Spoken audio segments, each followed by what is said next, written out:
Hello प्यारे दोस्तों, स्वागत है आपका द सरीन क्लासेस में।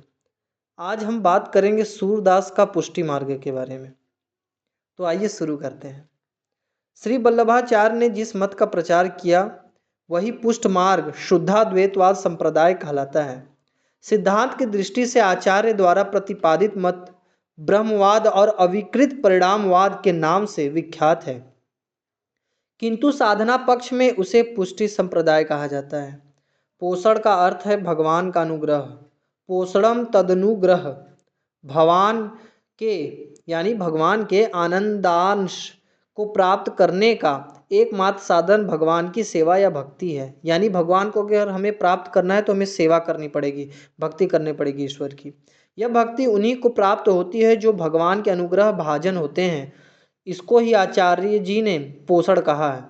यानी पोषण उसे कहा इन्होंने जो भगवान का भजन करता है और भगवान की कृपा उस पर होती है। पाप के कारण दुर्बल व क्षीण जीवात्मा को भगवान की कृपा रूपी पोषण की आवश्यकता होती है। ये कृपा प्राप्त जीव ही पुष्ट जीव कहे जाते हैं। ये जीव अनन्य भाव से श्री कृष्ण की ही भक्ति करते हैं। इस मत में भगवान के अनुग्रह को ही सब कुछ माना जाता है, क्योंकि आप सबको पता है कि सूरदास श्री कृष्ण के परम भक्त थे। इस वजह से क्या होता है कि ये सूरदास पे ही रचनाएं अपनी करते हैं और सूरदास जी श्री कृष्ण को ही अपना परम ईश्वर मानते हैं और उनके ये परम भक्त भी थे। जीव के अनुग्रह के बिना पुष्टि यानी अर्थात पुष्टि के बिना मुक्ति नहीं मिल सकती। पुष्टि अगर नहीं होगा यानी जीव को अनुग्रह नहीं होगा भगवान का, तब तक वो उसे मुक्ति नहीं मिल सकती। यह बात कबीर ही बताते हैं, कबीर भी बताते हैं, सूरदास भी बताते हैं, सभी बताते हैं यह बात।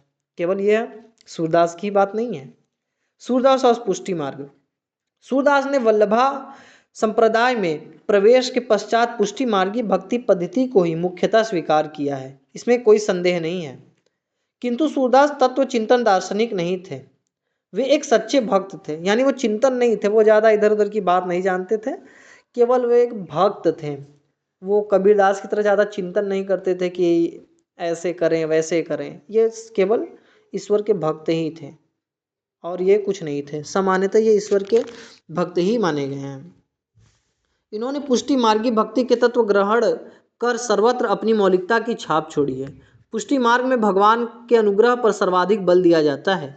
यह अनुग्रह ही भक्ति का कल्याण करता है। जिस प्रकार भगवान की कृपा है वही कुलीन है, नहीं तो अकुलीन है। यानी कुलीन का अर्थ यहाँ ऊंचा, ऊंचा वही है जो ईश्वर की भक्ति करता है सूरदास के अनुसार और पुष्टि मार्ग के अनुसार भी। अगर ईश्वर की भक्ति नहीं करता है तो वो अकुलीन है, नीच प्रजाति का व्यक्ति है। इसमें जातिवाद का कोई भेद नहीं है।